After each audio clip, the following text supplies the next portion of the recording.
Kitchen के कुछ ऐसे काम होते हैं जो बहुत ही डिफ़िकल्ट होते हैं और उन सभी कामों को करने के लिए हमें बहुत मेहनत भी लगती है। तो आज मैं आपके लिए कुछ यूज़फुल टिप्स लेके आ चुकी हूँ जिसके थ्रू आप सभी काम को आसान तरीके से कर पाएंगे और साथ ही में पैसा का भी बचत होगा। Hello everyone and welcome back to my channel. कैसे हो आप सभी लोग? आई होप कि आप सब बहुत अच्छे होंगे। तो चलिए आज का वीडियो शुरू करते हैं। आज का मेरा पहला टिप है, देखिए जब कुकर का रबर जब ख़राब हो जाती है, ढीली पड़ जाती है, तो इसको हम फेंक देते हैं। हमें लगता है कि ये कोई काम का नहीं है, लेकिन फ्रेंड्स इस बेकार पड़ी हुई चीज़ों से आप बहुत अच्छा सा एक ऑर्गेनाइज़र बना सकते हैं। तो चलिए मैं आपको बताती हूँ, बहुत ही काम आएगा आपका।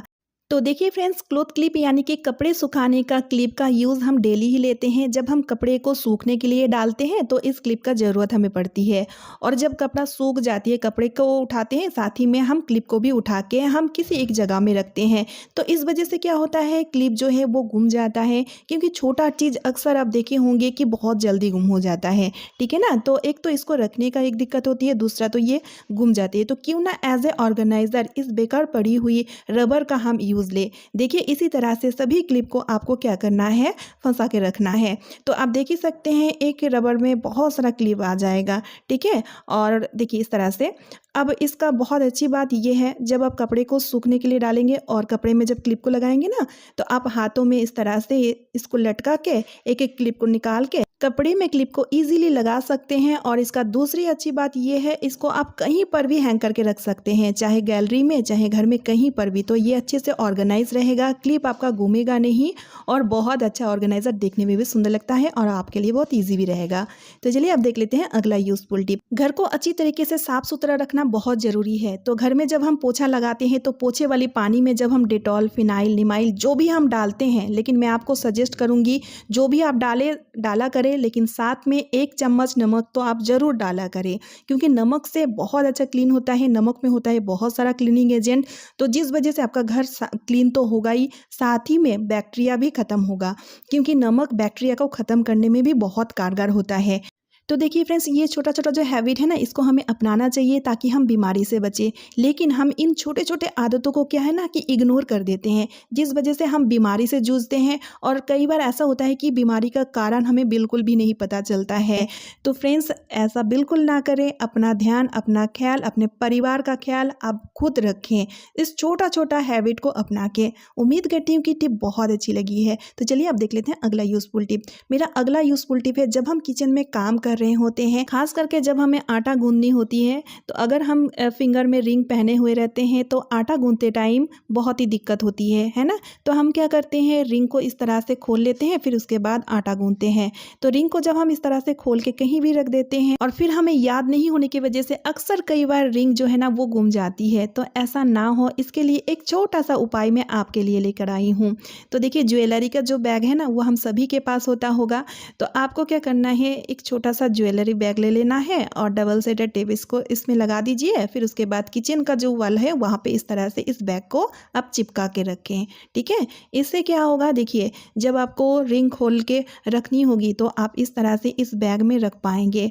और दूसरी अच्छी बात ये है, जब आप काम करेंगे ना तो इस बैग के ऊपर नज़र आएगा, तब आपको फटाक से याद भी आ जाएगा कि रिंग को अगर हमें खोलना है तो इसी बैग में खोल के रखना है। तो जिस वजह से आपका रिंग घूमेगा भी नहीं। अगर आप भूल भी जाते हैं तो कोई दिक्कत नहीं, बाद में आपको सेफली मिल जाएगा। उम्मीद है टिप बहुत अच्छी लगी है। और मेरी अगली यूजफुल टिप है, किसी भी डिश बार को लेकर के, चाहे वो विम बार हो या किसी भी बर्तन धोने वाली टिक्की को लेकर के। जब हम इस टिक्की का यूज़ करते हैं बर्तन धोने में, तो आप देखे होंगे बर्तन धोने के बाद बर्तन जब सूख जाता है तो बर्तन में एक वाइट कलर का निशान रह जाता है, यानी कि वो साबुन का निशान है, जो हमारी हेल्थ के लिए बहुत ही हानिकारक है। तो देखिए इसके जगह हम विम लिक्विड का इस्तेमाल कर सकते हैं, लेकिन विम लिक्विड बहुत ही कॉस्टली है। तो इसीलिए हम ना ये छोटा सा सॉल्यूशन आपके लिए लेकर आए हैं। आपको क्या करना है, इस टिक्की को ग्रेटर की मदद से घिस लेना है। अब इस टिक्की को जब हम घिसेंगे तो हम पूरा इसको नहीं घिसेंगे, थोड़ा सा ही टिक्की में आप देखिएगा कितना अच्छा सॉल्यूशन हम बनाएंगे। तो देखिए फ्रेंड्स, इस तरह से टिक्की को कद्दूकस करना हो गया है और टिक्की का थोड़ा सा ही हिस्सा हमने लिए हैं, और दूसरा बर्तन में मैंने इसको ट्रांसफ़र कर लिया है। ठीक है, अब हम इसमें ऐड करेंगे गर्म पानी। गर्म पानी हमें इसलिए ऐड करना है ताकि ये जल्दी मेल्ट हो जाए। ठीक है, गर्म पानी डालने से क्या होगा ना कि ये जल्दी मेल्ट हो जाता है, तो जिस वजह से गर्म पानी डालने के बाद अच्छे से इस तरह से हमें मिलाना है। अब हम ऐड करेंगे नींबू, आधा नींबू का रस इसमें निचोड़ देना है। नींबू में होता है क्लीनिंग एजेंट, नींबू क्लीनिंग के लिए बहुत ही कारगर है, तो नींबू डाल के इसको मैं और पावरफुल बना दी। अब नींबू डालने के बाद देखिए कैसे झाग बन जाएगा, इस तरह से झाग बनते हुए आपको दिखेगा। फिर उसके बाद आपको क्या करना है, और भी अच्छी तरीके से इसको मिलाना है ताकि इसमें थोड़ा सा भी लम्स वगैरह ना रहे, अच्छे से ये मेल्ट हो जाए। और थोड़ा थोड़ा हमें पानी भी मिलाते जाना है ताकि इसका कंसिस्टेंसी थिक ना हो, क्योंकि इसका कंसिस्टेंसी हमें थिक नहीं चाहिए, लिक्विड फॉर्म में ये हमें चाहिए। ठीक है, तो यूज़ के लिए इसे हमें ना क्या करना है, एक बोतल में ट्रांसफ़र करना है। अगर आपके पास भीम लिक्विड वाला बोतल खाली है तो आप उसमें भी डाल सकते हैं, बहुत अच्छा होगा, लेकिन मेरे पास नहीं था। अगर आपके पास भी नहीं है तो कोई दिक्कत नहीं, मेरे जैसे आप इस तरह से छोटा एक बोतल ले सकते हैं और उसमें इस तरह से डाल सकते हैं। लेकिन उस बोतल का जो कैप है उसको ना इस तरह से छेद कर दीजिएगा। देखिए सेंटर में मैंने एक छोटा सा होल बना लिया है ताकि यूज़ करते टाइम आसानी हो। तो चलिए फाइनली मैं आपको अप्लाई करके दिखाती हूँ। तो इसीलिए हमने सबसे पहले क्या किया है, तवा लिया है, क्योंकि तवा बहुत स्टिकी होता है, बहुत ही चिकना होता है। इसमें रोटी पराठा वगैरह हम बनाते हैं, तो आपको क्या करना है, इस तरह से इस लिक्विड को डालना है थोड़ा, और आप देख सकते हैं कितना बढ़िया तरीके से झाग बन रहा है ना। तो इसी तरह से मैं आपको प्लेट भी साफ करके दिखाती हूँ। इसमें भी देखिए कितना चिकनाई है। तो आप जब इस तरह से इस सॉल्यूशन के थ्रू बर्तन को साफ करेंगे तो फिर आप देखेंगे बर्तन धुलने के बाद, सूखने के बाद उसमें जो वाइट कलर का निशान है वो बिल्कुल भी बर्तन में नहीं रहेगा। और ये सॉल्यूशन बहुत ही कम खर्चा में बन जाता है। जितना क्वांटिटी का ये सॉल्यूशन मैं अभी बनाई हूँ, ये लगभग 15 दिन आराम से चल जाएगा। बहुत ही यूज़फुल है फ्रेंड्स, ज़रूर आप बनाइएगा, और कैसी लगी आइडिया वो भी मुझे कमेंट करके बताइएगा।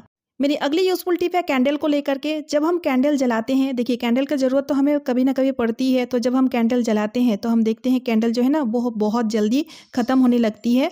तो ऐसा हम क्या करें ताकि ये लंबे टाइम तक चले, जल्दी ख़त्म ना हो। तो इसके लिए एक छोटा सा उपाय आपके लिए लेकर आ चुकी हूँ। तो आपको क्या करना है, आपको फॉइल पेपर लेना है, और फॉइल पेपर को क्या करना है, देखिए ये जो कैंडल है ना, कैंडल में इस फॉइल पेपर को लगा देना है, यानी कि इस तरह से रोल रोल करके आपको क्या करना है, कैंडल को फॉइल पेपर से रैप कर देना है। ठीक है, अब रैप अच्छी तरीके से कर दीजिएगा। लेकिन लास्ट में आपको मैं और एक बताऊंगी कि ये जो नीचे वाली हिस्सा है ना कैंडल का, इसको खुला रखिएगा, नहीं तो कैंडल को आप स्टैंड नहीं कर पाएंगे, अच्छे से खड़ा नहीं कर पाएंगे। ठीक है, तो बस इस तरह से करने के बाद जब आप कैंडल जलाएंगे तो फिर आप देखेंगे आपका कैंडल 1 घंटा चलता था, वो कैंडल 1.5 से 2 घंटा चलेगा, फॉइल पेपर से रैप करने की वजह से। ज़रूर से ट्राई करना, बहुत ही यूज़फुल टिप है। और इस तरह से कैंडल को फॉइल पेपर से रैप करने से ये बहुत डेकोरेटिव भी लगता है, यानी कि बहुत ही खूबसूरत लगता है। ज़रूर से आजमाइएगा, फिर मुझे कमेंट करके बताइएगा। सो फ्रेंड्स, आज का वीडियो का एंड में यहीं पे करती हूँ। आई होप आप सभी के लिए आज का वीडियो बहुत ही यूज़फुल रहा है। अगर वीडियो यूज़फुल लगे तो वीडियो को लाइक कर दीजिएगा, ज़्यादा से ज़्यादा वीडियो को शेयर कर दीजिएगा, और अगर चैनल पे न्यू यानी कि पहली बार आए हैं तो चैनल को सब्सक्राइब ज़रूर कर लीजिएगा। तो चलिए फ्रेंड्स, मिलती हूँ नेक्स्ट वीडियो में। Bye friends and thanks for watching.